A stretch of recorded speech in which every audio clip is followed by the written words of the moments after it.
Okay.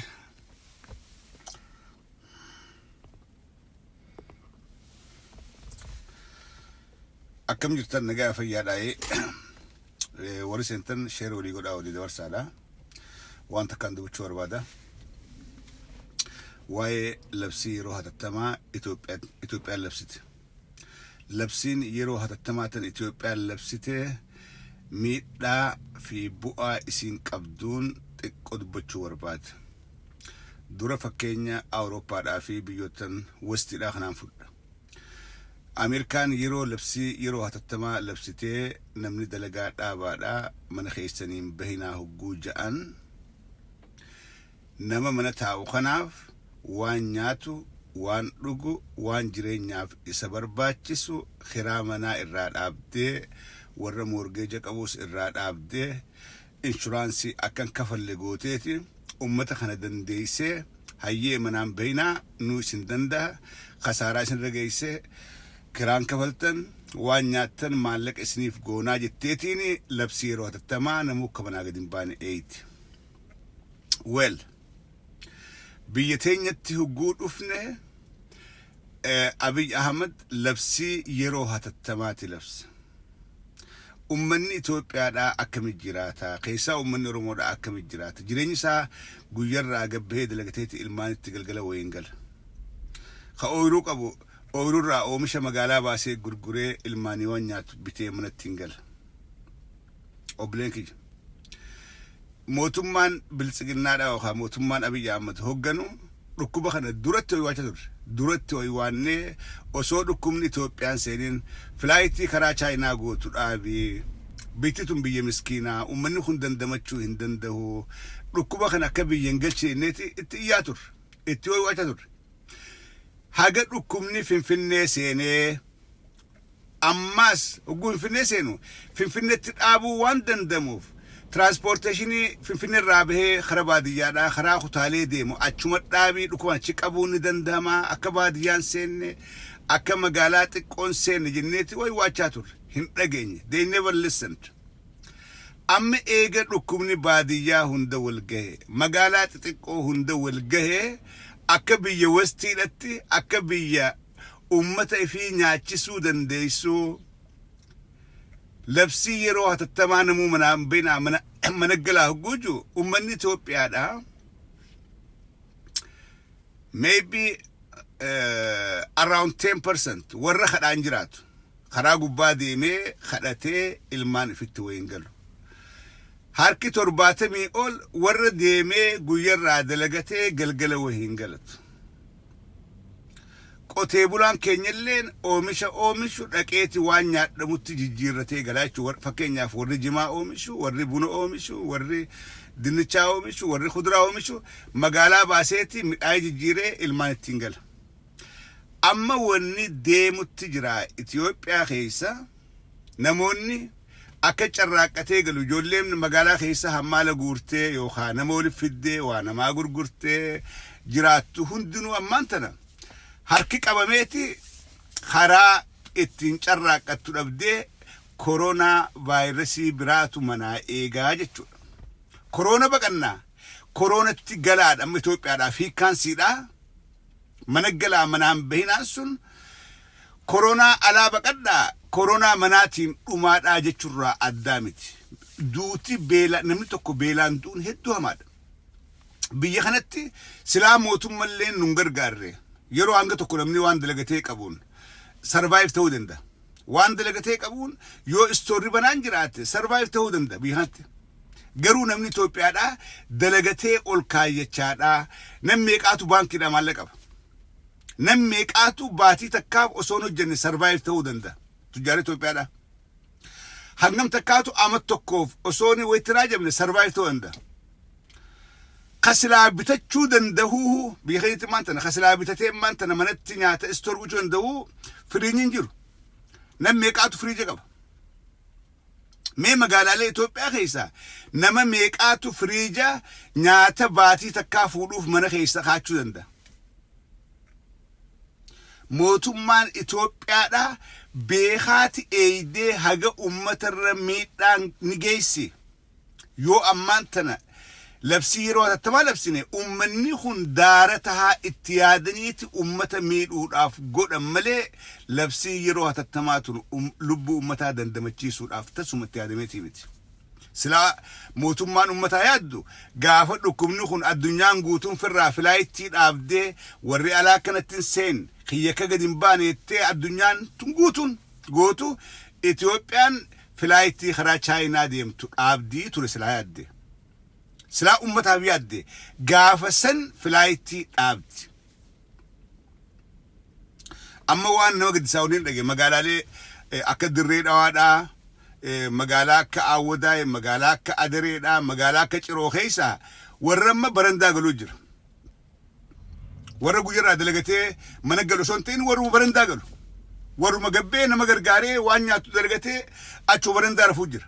Warreen kana wali qabaniiti eessaa dhuftee ati ganda kamii dhuftee ati kanaa dhuftee wali qabanii fuudhanii ganda isaanii gannaqanii jechuudha. Ijoolleen tun gandaa'es bakka jiraattu hin qabdu. Guyyaa lamadaa achuma deebi'an. Guyyaa lamadaa achuma deebi'an. Biyya keessa obboleeyyan kee chaalenjii akkanaa kanaa jira. Waan kana namni hedduu laaftu laaluu malchiisa. Garuu lubbuu ummata keenyaa irratti murteessuudha. Wanni biltsiginnaan goote. Namni beelaan du'u irra gabbahee carraaqqatee nyaatee du'uudhaa turre wayyaa. Beelaan du'urra gabbahee carraaqqatee nyaachaadhaa yoo du'e irra wayyaadhaaf yoo dhugaa dubban. Eenyu beelaan du'u fedha? Manatti ol deebi'ee ilmaan keessi jalaa beelaawaadhaa, ilmaan keessi jalaa du'aadhaa. Een danda'a? Mootummaan silaa yoo dhugatti mootummaan kun ummataaf yaada tahe Itoophiyaa keessa koronaan hamaan beela. Koronaan hamaan beela. Itoophiyaan biyya taajiraa miti. Itoophiyaan biyya qabeenya qabduu miti. Itoophiyaan biyya namni nyaata dipoozii godhatee baatii takkaaf kaachuu danda'uu miti. Mootummaan kana ni beeka. Taayyee danda'a solloqaan sun faan gurbaan hunqaadhaa fi marqaadhaan guddate. Arra ogguu manaan bahinaa labsii yeroo hattamaa jee waraana biyya keessa ergee nama keenya akka manaa gad hin baane godhu. Duraan maa waywaatin aangawoonni OPDOdhaa kun duraan osoo dhukkubni biyyan seenin taammoo kamammaa qaqaas qaddimoo maxxangeessan garte. Duraan maan dubbatin, duraan maa ummata yaadin. Duraan maaliif dhukkuba kana akka biyya keessa hin deemne hin godhin. Hin goone. Duraan beekaa ta'e ilaalan. Maaliif? Siyaasa ittiin dalagachuu barbaadan akkam godhanii Oromoodhaan lafarraa haxaawanii namni gaafa wal awwaalumaa fi wal dhukkubsataadhaa fi haduu awwaalumu kun heddummaate namni waa hundi irraanfata.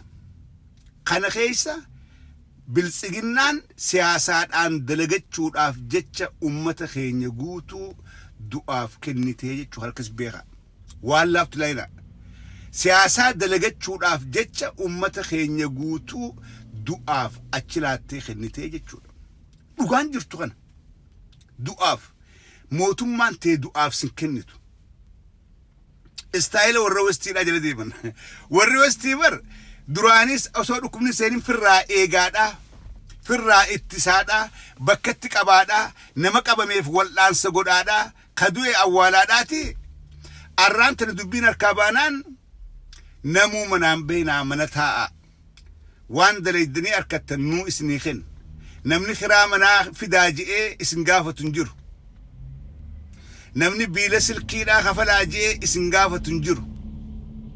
Namni biila ifaadhaa fi gaaza isin gaafatu hin jiru tattaa jedhaniiti waa hunda nu danda'anii taa'u jirra. Itoophiyaan garuu akkasii miti. Namni yoo guyyarraa gabbee hin dalayne kiraa manaa ifirraa kafaluu hin danda'u. Namni yoo guyyarraa gabbahee hin dalayne ilmaan satti waa kennuu hin danda'u.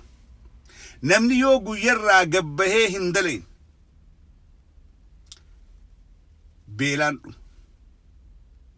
So, command posti Abiy Ahmed ummata Oromoo irratti labse kana an duraan dhaabbadha. Ta siyaasaadhaati malee ummataaf yaadamee akkan ta'in ragaa 100 tarreessuu dandeenyaa jechuudha.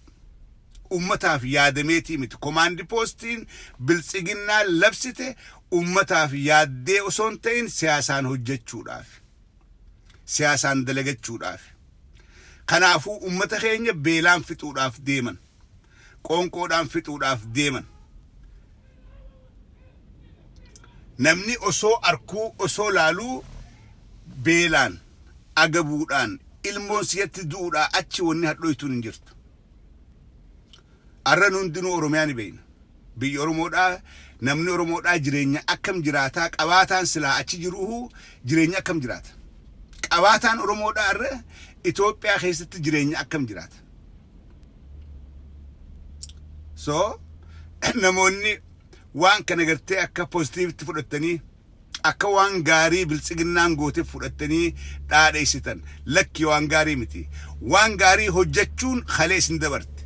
Kalee osoo dhukkubni biyyan seenin kalee osooni koronaan kun biyya keessan faca'in osoo dhaabuu dandeessanuu gaafa isini waywaannu gaafa isinitti iyyinu hin dhageenye koronaan hamaan shaneedhaa shane billeessaa jirraa nuti koronaan kun humaan hin godhu jechaa turtan.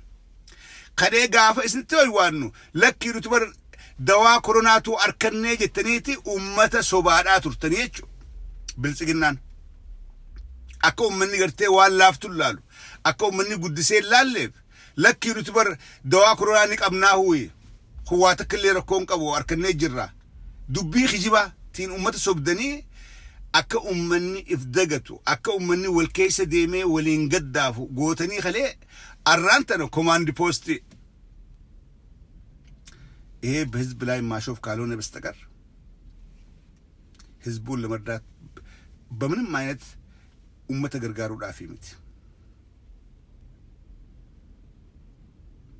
ኡመኒ ኸኛ ክትወዳ ዲኑማ ሞቱማን ቱ እስረት ደለጋዳ አጅርቱ ኡመኒ ኸኛ አከትወዳ ከራብራቲን ቴድሮስ አዳኖም ዶክተር ቴድሮስ አዳኖም ነማ laal TPLF nama amata diidamii fi ja'a amata diidamii torba Oromoo fixaadhaa Oromoo cunqursaadhaa olaantummaa ummata Tigraay Oromoo irratti eegee lafa Oromoodhaa mallas faa wajjin saamaadhaa ture.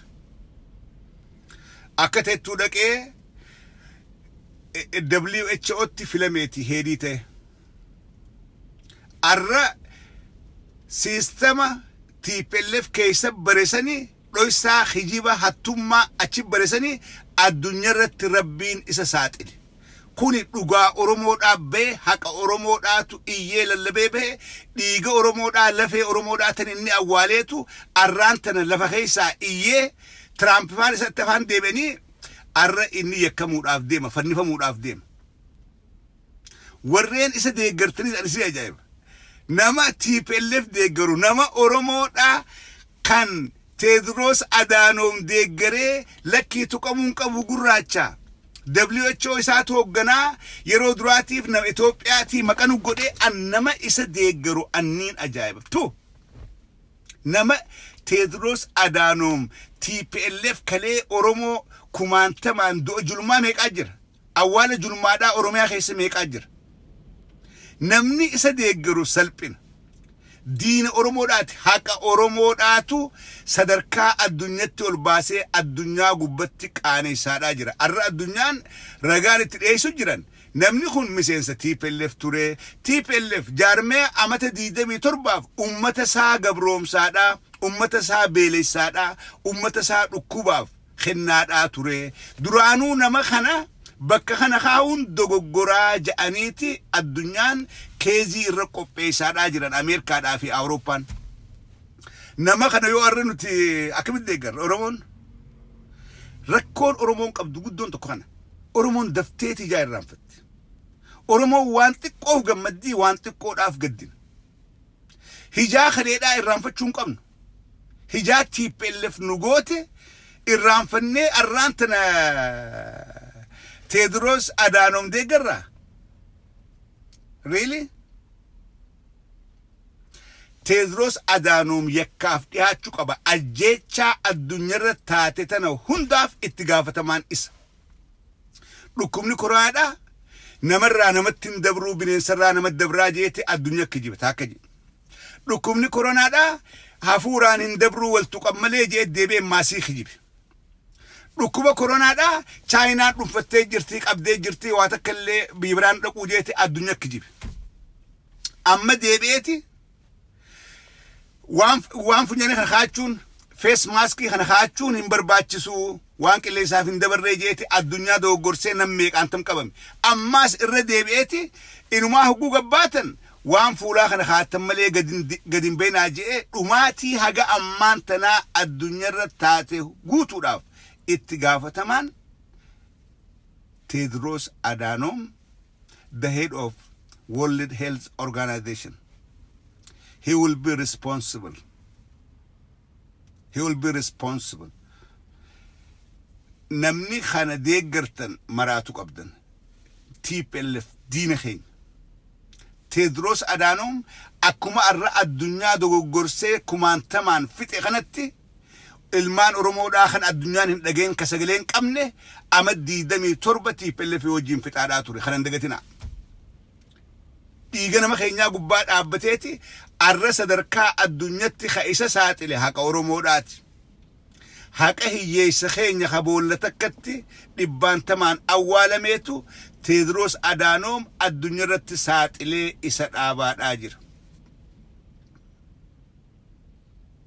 Waan kan hubadhaa dhugaan Oromoodhaa dhiini namaa lubbuun namaa numa turti malee hayni sun numa ba. Hayni sun dhugaan sun numa baati.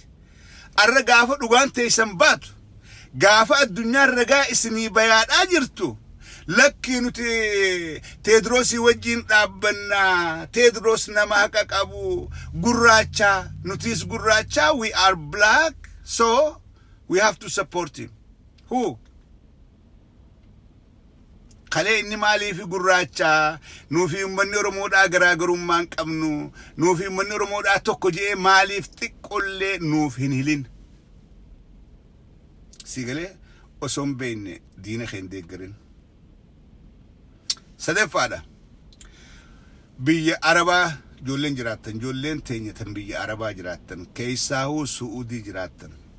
Su'uudiin dhukkuba koronaa vaayirasiin kun isirratti argamee yoo mana haakimaa dhaqxan akkaan oduu dhagaa jirutti akkaan ijoollee achirraa naa himtutti yooni dhukkuba kana qabaattanii mana haakimaa dhaqxanii qabamtan Su'uudiin gowwaadha. Habaleedhaan mataa namarraa guurtii jan. Maaliif ifiifuu istireesii badaa keessiran. Warri Su'uudiidhaa warri nugusootaa dhukkubni seeneeti dhukkubni galaafachaadhaa jira. Isaanis warra kufrii keessatti dabre. Dhukkubni isaan seeneeti isaanuu galaafachaadhaa jira. Waan aarii kana qabaniif waan rabbitti aarii qabaniif yoomma da'iiftanii dhayxan lubbuun teessan halaaqa. Kanaafuu dhukkubni koronaadhaa dawaan qabu. Dawaan saa manatti if wal'aanan abbaa if wal'aan. Manata biyya Ameerikaa kanatti ogguuni manaakimaa dhayxe wal'aansisii kanan hin jiru. Siree si cibsan waan hafuura si baafachiisu ogguu du'aa kaate ogguu shakarmootiin sikkaate san sikkaan fuulatti. Sun si keessaa baasaa'u sirraa gabaabsa. Malee dawaan koronaadhaa wanni haakima dhaqaniif hin jirtu. Ameerikatti yoo nama kee haakima dhaqee koronaa qabaadhe ol nannaqan deem mana galinaan jedhan. Yoon ol seenaan lubbuudhaan kute. Dhugaa kan hubadhaa. Mana haakimaa fiidanii dhayxanii lubbuu teessan hin galaafatinaa. Ijoolleen biyya Arabaa jirtan waan kana if eegaa namaan natti hime. Nama lamaa sadii hin dubbise. Su'uuditti especially Su'uudiin yoo dhukkuba kanaan qabamtee mana haakimaa dhayxe ummata keenyaan gaddaafaa. Ummata keenyaaf dalagaa ummata keenyaan gaddaafaa kanaahuu mataarraa muruu qabnaa jedhan. Ummata gowwaadha, ummata maayiweedha, ummata waa takka illee hin beekne, ummata sodaa rabbii hin qabne, ummata rabbitti hin amanne, ummata ergamaa rabbitti hin amanne. Ummata kaafira badaa ummata Suudiidha warri nugusaa sun. Kanaafuu namni addunyaarraa amma nama qaluun haftee jirti. Ummata gowwaasan malee, ummata Suudiidhaa gowwaasan malee addunyaarra nama qaluun haftee jirti hin jiru. Ummata sanbira ifitti hin dhaqina. Hanga dandeessanitti if eega. Haga dandaametti if eega. Warruma dalaydaniif kanaatu isitti hin gala isaan irraa if eega. Maskii fuulaa kaadhaa harka keessan amma dhiqadhaa isaanii wajjin konneekshina keessan xiqqeessa. Warruma dalaydaniif kanaahu irraa if eega. Maaliif isaantu gabbahee isinittiin dhufa isin gadi hin baatan. Isaantu gabbee isin dhufan. Isaan harka fuudhuu yoo waan isaan tuyxan amma harka keessan dhiqachuu if qulqulleessu alkool qabaatan alkool amma dibachuu fuula keessan hidhachuu kanaan ifeega osoo isin hin qabne yoo qabtanii manaaf maal eegtan tabiraa dhufa kanaafuu ijoolleen teenya ijoolleen Oromoodhaa tan dhageessan ijoolleen biyya Arabaa jirtan biyya Arabaa hunda Egyptii fi Suudiidhaa Kuweetii hunda wali qabe Arabni hundinuu loonuma afaan namaatiin dubbatu Arabni gowwaadha ummata loon waa takka illee hin beekne kanaafuu namni loon keessa jiru hundinuu loon kanarraa ifeega loon maalummaa namaan beekan loon hidabartiin beekan loon arra hiyyeessaa boru tujjaarumaan beekan namni arra wallaalaa boru barataan beekan kanaafuu warreen loon Arabaa keessa jirtan lubbuu teessaniif wabiin isinii hizaabarra ifeega hizaabarra eegumsa wadhaa mana keessatti warra Arabaa kan daleediif kana hin amaninaa isaanuu fayyaan qaban dhukkubni Araba keessa fiigaadhaa jira isa dalagaadhaa fi garuu irraa ifeega at distance waan fuula kaatan kana huccuu teessin tolfadhaadhaa yeroo hunda fikkaa waan fuula kaatan kana akka hafuurri jaraa isin seenne yeroo hunda fuulatti haadhaa dalagaa namni maaliif kana haattaa isin jiru yeroo hunda gudalaydan ifirraan baasina harka keessan amma dhiqadha sun isin eega yoochi bira kuttee qabamtee baaragaan isaan fatti himte Arabni fuudheetuma bakka si ajjeesan si geessa malee mana akimaa geessa si wallaan maaliif manni akimaa ka jiru warra isaan barbaadaniifu Arabaaf hin ga'u the same thing is going in America Ameerikattu biyya Ameerikaa kanatti yooni warri asii adiidhaa fi kuu wajjin dhaqe ventileetara kana dura kaani kaan kun beekamaadha namni dura nama fi dandamachiisa siigalee gurraachaa fi adii duu garaagarummaa sanii jira nuhi gurraachaa kasan gubbaanii immigirantiidhaa gaafa wajjin dhayni adiidhaa wajjin kun beekamaadha nuti kana beekannee jirra dura nutin kaan yoo lubbuun teenya walqixa dandamachiisuu barbaadde dura sani kaayan dubbii siigalee kanaafuu if eegomsi namni keenya godhu warra kaanirraa dachaa ta'uudha qaba dachaa goonee if eeguudha qabna gartee warri biyya Arabaa jirrus ka biyya Faranjii jirrus ka bakka hunda jirru wal'aansi nuuf godhamu yoo jiraatees boodarra gartee yoo sireen tirfii jiraatteer nu kaayan malee osoo adiin si maddii dhaabbatu si gubbaan kaayan osoo adii keessaa lubbuun dhawachaadhaa jirtu teen dandabachisan dura sani hogguusta deeman tukuttee jirta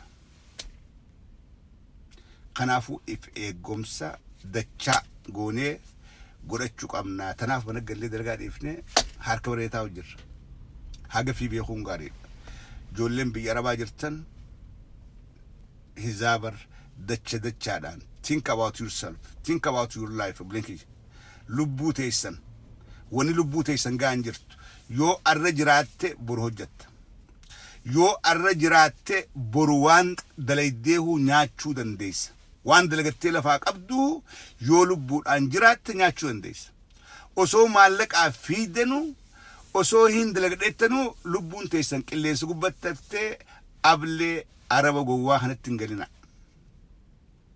akka gaaritti if eega dandamnaan yeroodhaaf dalagaa firaa dhiisa and I don't know if that's possible biyya Arabaa keessatti yooni karaa kun dandame annaaf hin galu yooni dalagaa firaa dhiiftanii namarraa kophaa baatanii taa'uu dandeessan an hin beeku yoo dandame garuu sun irra caalaadha akkasii tuqaa sadeen tanaan dubbachuudhaa dhufee fayyaa taadhaa walii sheer godhaa walii dabarsaa yeroo gaarii qabaadha